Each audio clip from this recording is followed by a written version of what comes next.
सबको जय मसीह, praise Lord. मैं प्रभु का धन्यवाद देता हूँ। प्रभु ने एक बार फिर मुझे आप सब पवित्र लोगों के बीच में आने का मौका दिया। आइए हम प्रार्थना के द्वारा शुरुआत करें।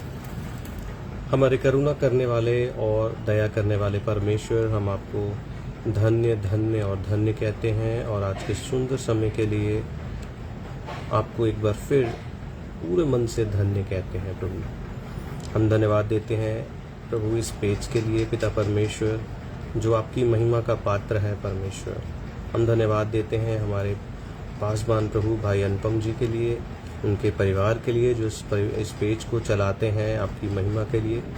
प्रभु आप उन्हें आशीष दें, तंदुरुस्ती से भरा जीवन दें, पूरे परिवार पे अपनी कृपा दृष्टि बनाए रखें। और मेरी दुआ है प्रभु जितने हमारे भाई बहन इस पेज पे आके प्रचार करते हैं, गवाहियों को शेयर करते हैं, भजन गाते हैं, आप उन सभी को अपने लहू में छिपा लीजिए और अपनी बरकत से भरिए। उनके घरों में स्वर्ग की उत्तम बरकतें पाई जाएं और प्रभु इसी तरह वो बुलंद रीति से और भी सामर्थ्य से भर के, प्रभु अभिषेक से भर के वचन सुनाते रहें। जहाँ जहाँ भी वो रहते हैं वहाँ वहाँ प्रभु उनकी सेवकाइयाँ ब्लेस हो जाएं, उनके घराने ब्लेस हो जाएं। और जितने व्यूअर्स हमारे देखते हैं खुदावंद, उन सबके घरों में खुशियाँ हों और खुशियाँ हों। परमेश्वर धन्यवाद प्रभु, आपने हमारी विनती सुनी। इस विनती को एकमात्र जीवित परमेश्वर के पुत्र प्रभु यीशु मसीह नासरी के नाम से मांगते हैं, आमीन।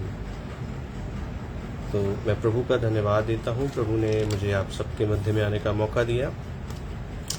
तो आइए मिलके हम कुछ भजनों के द्वारा परमेश्वर की महिमा करें और खुदा उनको हम जलाल दें।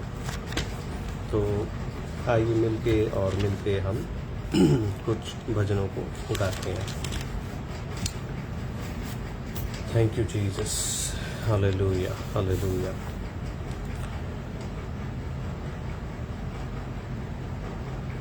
आइए मिलके हम एक भजन गाएं। आसमानी खुशी से भर दे मुझको, आसमानी खुशी से भर दे मुझको, गीत नया दिल में ला, गीत नया दिल में ला। उतरा उतरा उतरा ऐ रूहे पाक, उतरा उतरा उतरा उतरा उतरा। अमृत जल प्रभु मुझको पिला दे, अमृत जल प्रभु मुझको पिला दे। दिल मेरे की प्यास बुझा दे, दिल मेरे की प्यास बुझा दे। चश्मा बन के उछला, चश्मा बन के उतरा, उतरा उतरा उतरा ऐ रूहे पाक, उतरा उतरा उतरा। जीवन की रोटी मुझको खिला दे, कमजोर दिल को तगड़ा बना दे। जीवन की रोटी मुझको खिला दे, कमजोर दिल को तगड़ा बना दे। भरपूर करके रजा, भरपूर करके रजा। उतरा उतरा उतरा ऐ रूहे पाक, उतरा उतरा उतरा उतरा उतरा। पाकुरुआ मेरे दिल के अंदर, बन जाऊं मैं तेरा मंदिर। अपनी राह दिखा, अपनी राह दिखा। उतरा उतरा उतरा रूह पाक उतरा। उतरा उतरा उतरा उतरा। आइए मिलके एक और भजन हम गाएं। जंगली दरख्तों के दरमियान एक सेब के पेड़ के समान नजर आता है मुझे ऐ मसीह। नजर आता है मुझे ऐ मसीह। सारे संतों के बीच में तू।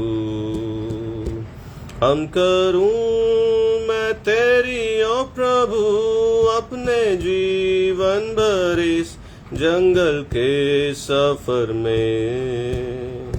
गाऊं शुक्र गुजारी से मैं हालेलुया। गाऊं शुक्र गुजारी से मैं। तू ही है नरगिस का शारोन का। हाँ तू सोसन भी वादियों का। तू ही है नरगिस का शारोन का। हाँ तू सोसन भी वादियों का। संतों में भी तू है अति पवित्र। संतों में भी तू है अति पवित्र। कैसा कामिल और शान से भरा। हम करूं मैं तेरी ओ प्रभु अपने जीवन भर इस जंगल के सफर में। गाऊं शुक्र गुजारी से मैं हालेलुया। गाऊं शुक्र गुजारी से मैं। घबराहट की लहरों से अगर डूबा दुख के सागर में। घबराहट की लहरों से अगर डूबा दुख के सागर में। अपने जोरावर हाथ को बढ़ा। अपने जोरावर हाथ को बढ़ा।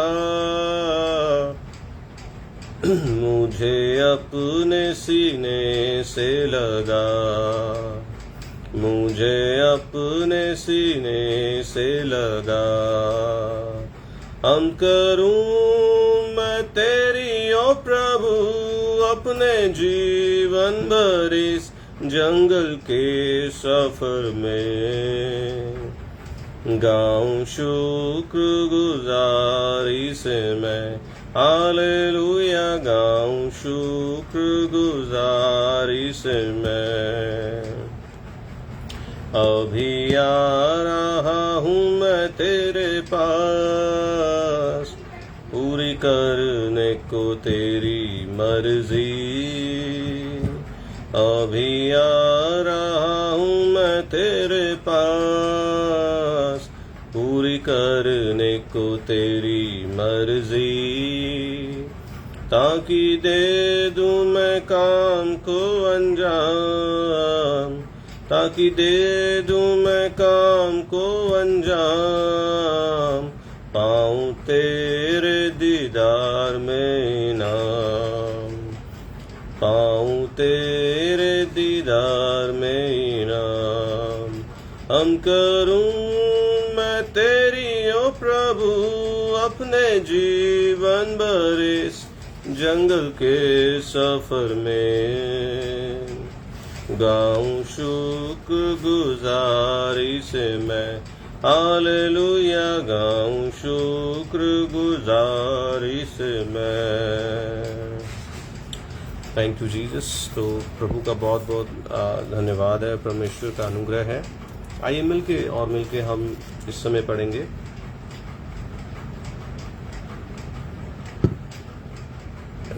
नीति वचन की किताब और उसका 3 अध्याय। और मिलके हम आज थोड़ी देर के लिए नीति वचन के ऊपर मनन करेंगे।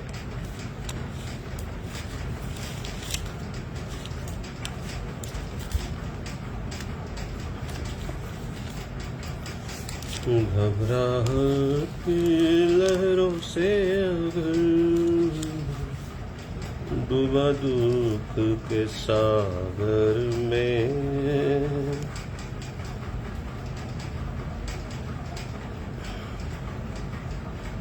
आइए मिलके और मिलके हम नीति वचन पढ़ेंगे।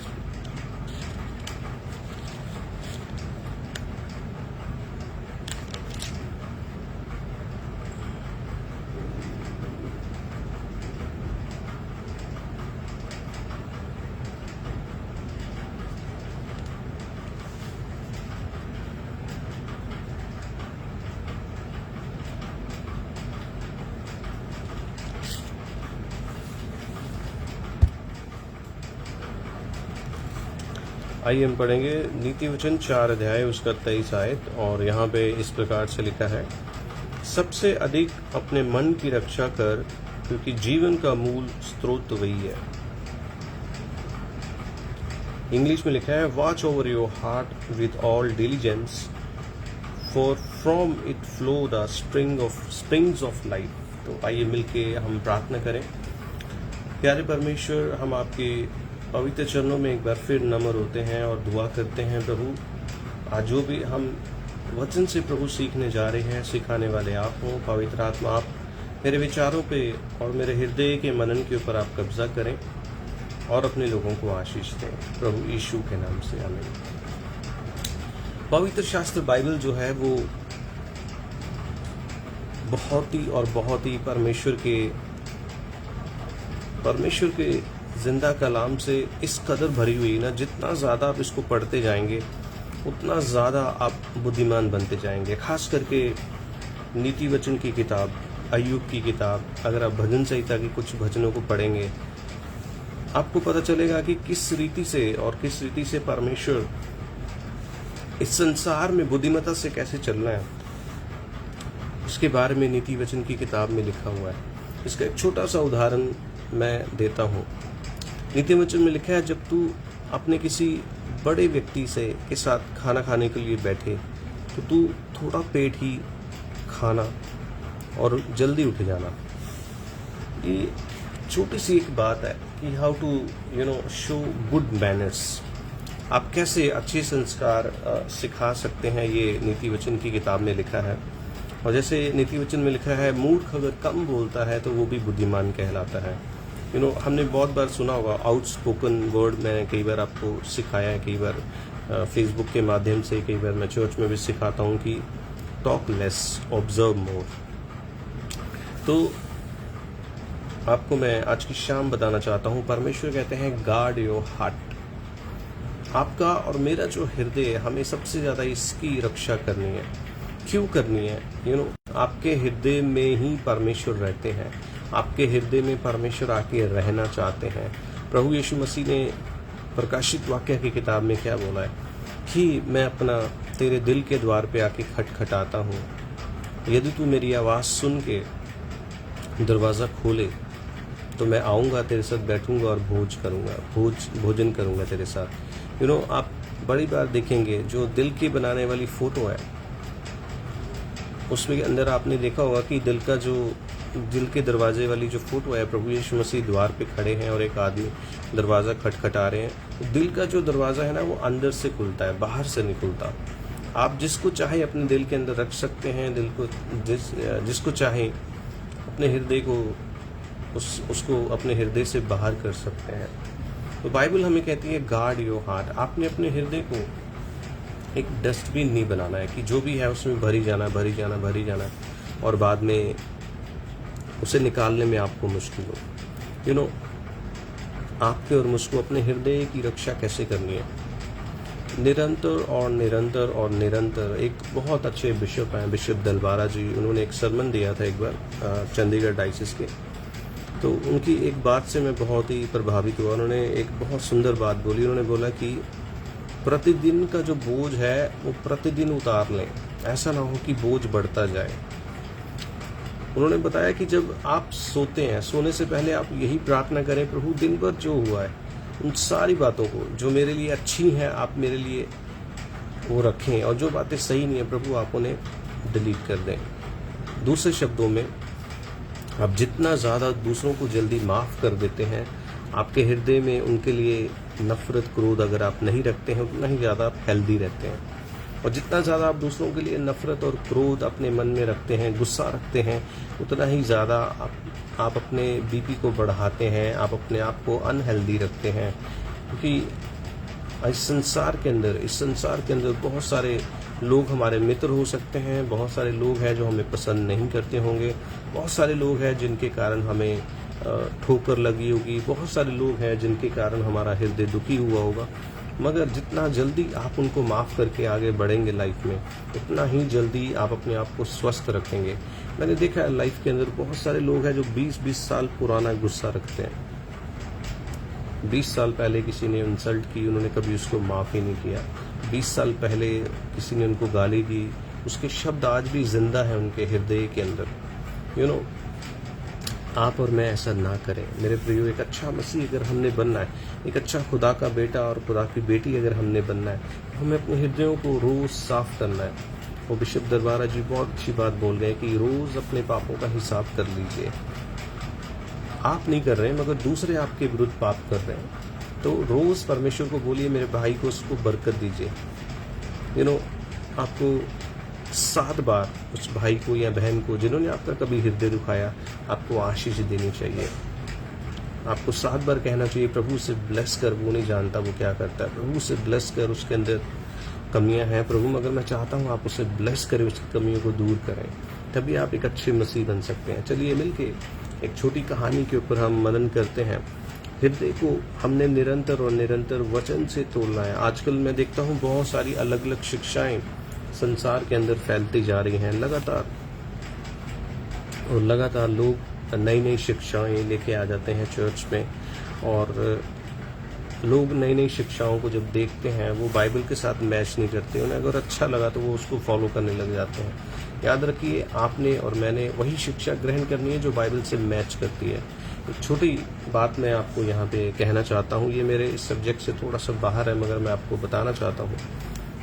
कल रात और बहुत बार मेरे बेटे ने मुझसे पूछा, पापा मुझे एंजल्स के बारे में बताओ, मुझे एंजल्स के बारे में बताओ। तो मैंने उसको इंटरनेट पे थोड़ा सा सर्च करके उसको बताया, और फिर मैंने खुद भी थोड़ा मैं सर्च जब कर रहा था एंजल्स के बारे में, तो मैंने एक वीडियो को देखा जिसमें एक व्यक्ति बहुत अच्छा एक्सप्लेन कर रहा है एंजल्स के बारे में, कि अगर आपके घर में फेदर मिल जाए फ्रेश तो वो एंजल का हो सकता है।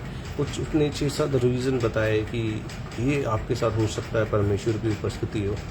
और मेरे साथ मेरी वाइफ भी वो वीडियो उन्होंने भी देखा था मेरे साथ, तो उन्होंने भी मुझसे प्रश्न किया क्या ये सारे जो सिंबल्स ये बताए गए वीडियो में सही है। मैंने उनको एक ही आंसर दिया, ये इनमें से कोई भी रीज़न या कोई भी फैक्ट जो है वो बाइबल के अंदर नहीं लिखा हुआ है। This is not Bible based thing, तो वी कांट ट्रस्ट इट 100%। तो ऐसे ही आज संसार के अंदर जो है बहुत सारी शिक्षाएं फैलती ही जा रही हैं। और मेरे प्रियो, आपने वो शिक्षाएं नहीं ग्रहण करनी है जो बाइबल से मैच नहीं करती हैं। चलिए हम आगे बढ़ते हैं। एक छोटी कहानी मैं आपको सुनाने जा रहा था। एक बार बहुत अच्छे मसीह भाई होते हैं और वो परमेश्वर से बहुत प्यार करते हैं, और वो इस प्रकार से कहते हैं, प्रभु आप आइए मेरे दिल में रहिए। और वो एक ड्रीम देखते हैं कि प्रभु यीशु मसीह उसके हृदय में आए हैं, और वो क्षमा चाहता हूँ, और वो अपने घर का सबसे अच्छा जो जगह है, जो बहुत बढ़िया जगह है, एक सुंदर कमरा जो उन्होंने बहुत अच्छे से तैयार किया है, नीट एंड क्लीन है, बहुत ही साफ है, उसके अंदर खुशबू लगाई हुई है और उसके अंदर हर सुविधा है। आज के मॉडर्न ज़माने के हिसाब से बोला जाए तो एसी लगा है उसके अंदर, अच्छा वहाँ पे सोफ़ा है, एक अच्छा बेड है, वहाँ पे एक अच्छी अलमीरा है और वो जो हृदय का सबसे अच्छा उसके हृदय के घर का जो सबसे अच्छा कोना है या कमरा है वो प्रभु यीशु मसीह को ऑफर कर देते हैं। और फिर वो जब सो जाते हैं, प्रभु यीशु मसीह वहाँ पे जब बैठ जाते हैं तो उसके दरवाजे पे खटखटाहट होती है और वो क्या देखते हैं कि बाहर से बहुत सारी शैतान की जो दुष्ट आत्माएं हैं, जो उसके जो हेवनली फोर्सेस हैं, उसके जो आकाश में अधिकार पाई हुई दुष्ट आत्माएं हैं, वो उसके घर के अंदर आना चाहती हैं। वो उनसे लड़ता रहता है और फाइनली बड़ी मुश्किल से वो दरवाज़ा बंद कर देता है और वो सोचने लगता है कि यार प्रभु यीशु मसीह तो मेरे घर के अंदर हैं, मगर फिर भी शैतान क्यों मेरे घर के अंदर आना चाहता है। ये सब वो सपने में देख रहा है और फिर उसके बाद अगली सुबह होती है, फिर वो प्रार्थना में बैठता है, फिर वो कहता है प्रभु आपके सामने ही सब कुछ चल रहा था, आप मेरी मदद करने के लिए क्यों नहीं आए। प्रभु स्माइल करते हैं, प्रभु कुछ नहीं कहते हैं। फिर अगली रात फिर ऐसा होता है, फिर अगली रात वो उसका दरवाज़ा खटखटाया जाता है और फिर दुष्ट आत्माएं उसके ऊपर हमला करने की कोशिश करती हैं, परीक्षा के रूप में, टेम्पटेशन के रूप में, बुरे विचारों के रूप में, और वो फिर लड़ता है, स्ट्रगल करता है और पूरी रात वो लड़ता रहता है और फिर वो सुबह जब उठता है फिर सोचता है उस सपने के बारे में कि यीशु मसीह मेरे घर के अंदर है, एक अच्छे कमरे में मैंने उनको रखा हुआ है, फिर भी मेरे जीवन के अंदर स्ट्रगल क्यों है। और वो उपवास में बैठ जाता है और उपवास में जब वो बैठता फिर वो प्रभु से कहता है प्रभु ऐसा क्यों हो रहा है मेरी लाइफ के अंदर। तो प्रभु उसे उत्तर देते हैं कि तूने अपने हृदय का एक कोना मुझे दिया है, आपने मुझे अपने हृदय का एक कोना दिया, आपने अपने घर के सारे जो कमरे हैं उनके अंदर मुझे एंट्री नहीं दी है। मेरे प्रियो, हमारे जीवन में भी ऐसे ही होता है, हम अपने जीवन का एक ही जो भाग है वो यीशु मसीह को देते हैं, संपूर्ण रीति से अपने जीवन के ऊपर कब्जा यीशु मसीह को नहीं देते हैं। उदाहरण के लिए हम ऐसा सोच लेते हैं बाइबल पढ़ना चर्च जाना ही यीशु मसीह तक है, हाँ इतना ही प्रभु के लिए हमें करना है बस। मगर अपने जीवन के छोटे छोटे फैसलों में कई बार हम प्रभु को इन्वॉल्व नहीं करते हैं, छोटी छोटी बातों में हम परमेश्वर को कभी इन्वॉल्व नहीं करते हैं। मेरे प्रियो, हम पूरी तरह से सरेंडर जब तक परमेश्वर को संपूर्ण रीति से सरेंडर नहीं करते हैं तब तक हमारी स्ट्रगल चलती रहेगी। और जब हम संपूर्ण रीति से परमेश्वर को समर्पण कर देते हैं, अपने आप को, अपने हृदय की सारी जगह परमेश्वर को जब दे देते हैं, अपने जीवन के सारे स्थान जब परमेश्वर को दे देते हैं, तब परमेश्वर की उपस्थिति से क्या है, जब हर जगह परमेश्वर की उपस्थिति रहेगी आपके घर के अंदर, आपके हर घर के कमरे के अंदर, तो शैतान घुस ही नहीं पाएगा। बहुत बार मैंने देखा है लोग ऐसा करते हैं कि वो थोड़ी जगह परमेश्वर को देते हैं, संपूर्ण जगह परमेश्वर को नहीं देते हैं। और जब संपूर्ण जगह परमेश्वर को नहीं देते हैं तब उनके जीवन के अंदर स्ट्रगल रहती है, तब उनके फैसलों में वो कई बार गलत डिसीजन ले लेते हैं, क्योंकि उनको ऐसा लगता है थोड़ी जगह थोड़ा समय परमेश्वर को दे दिया, ठीक है, थोड़ा चर्च जाने तक ही सीमित रहते हैं, उसके बाद में परमेश्वर को भूल जाते हैं। फिर बोतल खोल लेते हैं, कई बार चर्च में जोर से नारा लगाएंगे और फिर बोतल खोल लेते हैं, शाम को चर्च में हो आए हैं, फिर उसके बाद में शाम को घर में बहस होगी और गाली हो जाती है, फिर घर में कलेश हो जाता है, या ऑफिस में कोलीग के साथ बहस हो जाती है और आप अपना आपा खो देते हैं, और कई लोग तो थप्पड़ भी लगा देते हैं। तो मेरे प्रियो, वो क्यों है? इसलिए क्योंकि आप अपने हृदय के अंदर थोड़ा स्थान परमेश्वर को दिया है। संपूर्ण स्थान परमेश्वर आपसे मांगता है मेरे प्रियो, आपको और मुझको अपने जीवन का संपूर्ण स्थान परमेश्वर को देना। जब तक आप संपूर्ण समर्पण नहीं करते हैं, हर फैसले में परमेश्वर को इन्वॉल्व नहीं करते हैं, तब तक क्या है, हमारे हृदय के अंदर यीशु मसीह हैं, नो डाउट। आपने जिस दिन से यीशु को ग्रहण किया, यीशु मसीह आपके साथ है, मगर स्ट्रगल इसीलिए है क्योंकि आपने संपूर्ण कब्जा नहीं परमेश्वर को दिया अपने ऊपर। एक भारत के अंदर एक बहुत बड़े पासबान हुए, उनका नाम है बख्त सिंह। उनकी बहुत सी अच्छी किताबें आती हैं। उन्होंने कश्मीर से लेके कन्याकुमारी तक चर्च बनाए, और चर्च उन्होंने बिल्डिंग्स नहीं बनाए। उनके लोग आज भी जो है किसी गार्डन में इकट्ठे होकर प्रार्थना कर लेते हैं। वो कहते हैं पूरी सृष्टि परमेश्वर की है। हमें उनकी अपनी एक विचारधारा है कि हमें कलीसिया विश्वासियों का समूह है और हम कहीं भी बैठ के परमेश्वर की आराधना कर सकते हैं। उनके बहुत सारे चर्चेस, एक चर्च में मैं खुद भी गया हूँ, एक बिल्डिंग के अंदर मैं गया हूँ, उनके पासवान से मिला हूँ। उनकी ये विचारधारा है। कई लोग गार्डन में चर्च लगा लेते हैं, कई लोग पेड़ के नीचे बैठ के वो चर्च संगति लगा लेते हैं। उन्होंने बहुत परमेश्वर का काम किया। मैं उनकी एक छोटी गवाही आपके साथ बताना चाहता हूँ। भक्त सिंह परमेश्वर से बहुत और बहुत प्रेम करते थे और वो हर छोटी बात में परमेश्वर को इन्वॉल्व करते थे, बड़ी बात में भी परमेश्वर को इन्वॉल्व करते थे। उदाहरण के लिए जब वो बाल भी कटाने जाते थे ना, अपने बाल भी, तो वो परमेश्वर से पूछते थे, प्रभु क्या आज बाल कटा लूँ? है तो छोटी सी बात है, मगर मेरे प्रियो मैं आपको बताना चाहता हूँ, बात चाहे छोटी ही है मगर वो अपने हर फैसले में परमेश्वर को इन्वॉल्व कर लेते थे। इसलिए मेरे प्रियो, आप और मैं किस रीति से प्रभु यीशु मसीह के साथ चलते हैं, हमें उसके ऊपर गौर करने की ज़रूरत है। हमें उसके ऊपर गौर करने की ज़रूरत है, हम किस रीति से परमेश्वर के साथ चलते हैं। चर्च जाने तक ही सीमित है या व्यक्तिगत रीति से हम प्रभु से रोज़ मिलते हैं और रोज़ उसे कहते हैं, father I love you, father I love you, father I love you, प्रभु मैं आपसे प्रेम करता हूँ। अपने हृदय के अंदर उन तमाम बातों को मत रखिए जो आपकी सेहत के लिए ज़रूरी नहीं है। अगर किसी ने आपके प्रति गलत कर दिया, आप उसको माफ़ करिए और आगे बढ़िए। एक और उदाहरण आपको देके आज के संदेश को मैं ख़त्म करना चाहूँगा। मैं आपको बताना चाहूँगा, एक छोटी सी बात मैं आपको बताना चाहता हूँ। ये कहानी, एक छोटी कहानी है, केरला की एक कहानी है। एक बार एक बहुत अच्छी मसीह विधवा होती है और वो ये एक सच्ची घटना है जो मैं आपको बता रहा हूँ, सच्ची गवाही है जो मुझे बीते सालों में एक बहुत ही अच्छे अंकल ने सुनाई।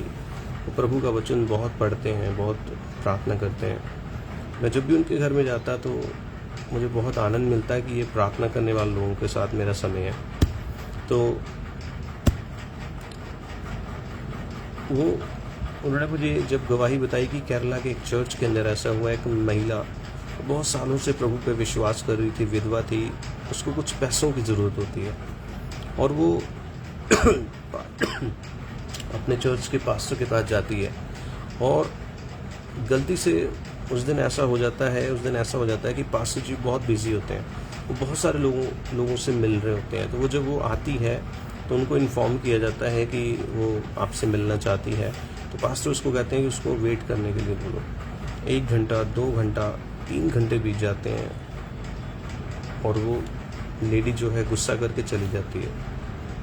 जब वहाँ से गुस्सा करके चली जाती है, रास्ते में जाती है, उसको बड़ा सदमा लगता है कि मैं चर्च की मेंबर हूँ, मैं यहाँ सेवा करती हूँ, आज मुझे जब ज़रूरत है तो पास्टर अवेलेबल ही नहीं है। उस बात को दिल पे ले लेती है और घर जाती है, सदमा आ जाता है उसको बहुत ज़्यादा, उसको सडन हार्ट अटैक आता है, वो वहीं मर जाती है। सुबह उसका फ्यूनरल होता है। वो पासवान को भी बड़ा दुख लगता है कि मैं समय नहीं दे पाया उनको। फिर भी कुछ दिनों के बाद एक चर्च के अंदर, एक व्यक्ति के अंदर दुष्ट आत्मा आ जाती है और पासवान उससे पूछते तू कौन है? तो वो बोलती है कि मैं वही लेडी हूँ। तो वो बोलते तेरी जगह तो कब्र में होनी चाहिए, तू बाहर क्यों घूम रही है? कहती मैं स्वर्ग में गई थी और स्वर्गदूतों ने मुझे वहाँ रोक लिया। वो कहते क्यों रोक लिया तुझे? वो कहते कि जब मैं आपसे नाराज़ होके गई थी और मैंने आपके प्रति मन में गुस्सा रख लिया और उस गुस्सा रखने की वजह से परमेश्वर ने मुझे बोला कि तू जब तक यीशु मसीह बादलों पे नहीं आते तब तक हम तुझे एंट्री नहीं दे सकते हैं। तू बैठ वहाँ पश्चाताप कर और फिर स्वर्ग में तेरी एंट्री होगी। तो मैं आपसे माफ़ी मांगने के लिए आई हूँ कि आप मेरे लिए दुआ करना कि परमेश्वर मुझे शांति दे और मुझे स्वर्ग में ग्रहण करें। फिर पासवान उसे कहते हैं कि यीशु मसीह के नाम से मैं तुझे आज्ञा देता हूँ कि वापस अपनी कब्र में जा, जब तक न्याय का दिन ना आए, जब तक यीशु मसीह बादलों पे ना आए वहीं रह और इधर भटक के किसी को परेशान मत कर। तब वो लेडी वहाँ से चली जाती है और अपनी कब्र में चली जाती है। मेरे प्रियो, मैं आपको इस संदेश के द्वारा क्या समझाना चाहता हूँ कि अपने हृदय की रक्षा करें, इससे पहले कि समय निकल जाए हमें अपने आप को तैयार करना है। हमने पुरानी बातों को अपने हृदय में नहीं रखना है। पुराना किसी ने हमें ठोकर दिला दी तो हमने उसको बुलाना बंद कर दिया, किसी ने हमारे पैसे मार लिए तो हमने उसको बुलाना बंद कर दिया, किसी ने हमारे साथ चीटिंग कर दी, हमसे चालाकी से कुछ ले लिया तो हमने उसको बुलाना बंद कर दिया। इन सारी बातों से दूर हो जाइए। आप अपना फोकस परमेश्वर की ओर लगाइए, अपने हृदय को शुद्ध और पवित्र रखिए, अपने हृदय के अंदर यीशु मसीह को पूरा पूरा कब्जा दीजिए मेरे प्रियो। ऐसा ना हो कि उस लेडी की तरह भी स्वर्ग जाने से हमें रोक दिया जाए कि हमारा हृदय खाली नहीं हुआ कभी। हमारा हृदय डस्टबिन की तरफ भरा हुआ है, जिसके अंदर 20 साल पहले किसी ने गाली दी थी वो भी आज याद है, 20 साल पहले किसी ने हमारे साथ फ्रॉड किया था वो भी याद है। याद रखिए, जब आप दूसरों को माफ़ करके आगे बढ़ जाते हैं ना तो आपकी बरकतें बढ़ती हैं। जब आप माफ़ नहीं करते हैं तो आपकी बरकतें भी नहीं बढ़ती हैं, उतनी ही रहती हैं। इसलिए माफ़ करने वाला हृदय रखिए, परमेश्वर आपको आशीष दे। एक छोटी गवाही और मैं बताना चाहता हूँ। एक बार ऐसा हुआ कि एक सिस्टर अपनी सिस्टर पे बहुत भरोसा करती थी कि मेरे से बड़ी है, मेरी सिस्टर है, और वो किराए पे रहती थी। उसकी सिस्टर का अपना घर था, तो उसने अपने जो जीजा थे उनको थोड़े करके पैसे देने शुरू किए कि आप हमारे लिए प्लॉट खरीदना। वो जगह भी देख के आ गए, डिसाइड भी हो गया, जगह का बयाना भी कर दिया। तो वो सिस्टर उनको ही पैसे देती गई। और एक दिन उसके मन में आया कि उन्हें अपनी ज़मीन देख के आऊँ, और वो अपनी ज़मीन देखने के लिए गई। और जब उसने पटवारी से जाके पूछा कि भैया मेरे नाम पे ये रजिस्ट्री हो गई है, मैंने ये पैसे उतार दिए, वो कहते आपके पैसे तो वो बंदा जिस जो आपके साथ आए थे वो तो कब से बेच के खा गया। वो शॉक में चली गई और उसने घर जाके उनको थोड़ा बोला गुस्से से कि आपने मेरे साथ धोखा क्यों किया। और फिर वो व्यक्ति वहाँ से कहीं और मूव कर गया। मगर बहुत साल बीतने के बाद उन्होंने दोबारा एक दूसरे से बातचीत करना शुरू किया। और आप बिलीव करोगे, ये जो सिस्टर जो प्रभु के पीछे चलती थी, इसके बच्चे उनके बच्चों से ज़्यादा आशीषित हुए। उसके बच्चे वहीं के वहीं हैं, ज़्यादा आशीषित नहीं हुए, मगर इस बहन के बच्चे जो हैं वो ज़्यादा आशीषित, ज़्यादा काबिल बने। तो मेरे प्रियो, मेरे कहने का अर्थ ये है कि जो लोग माफ़ करके आगे बढ़ जाते हैं ना, जो लोग माफ़ करके आगे बढ़ जाते हैं, परमेश्वर उन्हें बहुत बरकत देता है। परमेश्वर, मैंने खुद अपनी आंखों से ये देखा है, कि परमेश्वर बहुत उन लोगों को बढ़ाता है जो दूसरों को माफ़ करके आगे निकल जाते हैं। इसलिए सबसे ज़्यादा रक्षा अपने हृदय की करें। अपने हृदय के अंदर अपने पास्ट को मत रखें, अपने प्रेजेंट और अपने फ्यूचर को रखें मेरे प्रियो। फ्यूचर हमारा यही है कि हमने बादलों के ऊपर यीशु मसीह के साथ उठाए जाना है। प्रेजेंट हमारा यही है कि हमने आराधना करनी है, प्रार्थना करनी है। आत्मा के फल हमारे अंदर लगे, धैर्य, शांति, प्रेम, आनंद हमारे अंदर लगे, कि हमने चेक करना है रोज़ अपने अंदर। मैं अक्सर ऐसा बोलता हूँ, अगर आप एक अच्छे मसीह बनना चाहते हैं तो 1 साल एक आज्ञा मानना सीखें। बहुत सारे लोग कहते हैं आज्ञा नहीं मानी जाती, मगर मैं कहता हूँ 1 साल में एक आज्ञा मानना सीखें। धीरे धीरे आप सारी आज्ञाएं मानने लग जाएंगे। अपने हृदय की रक्षा करें मेरे प्रियो। आपके हृदय के अंदर सिर्फ यीशु मसीह का कब्जा होना चाहिए, और किसी बात का आपको शोक दुख नहीं होना चाहिए। आपको यही होना चाहिए, मैं यीशु के साथ बादलों के पे उठाई जाऊंगी।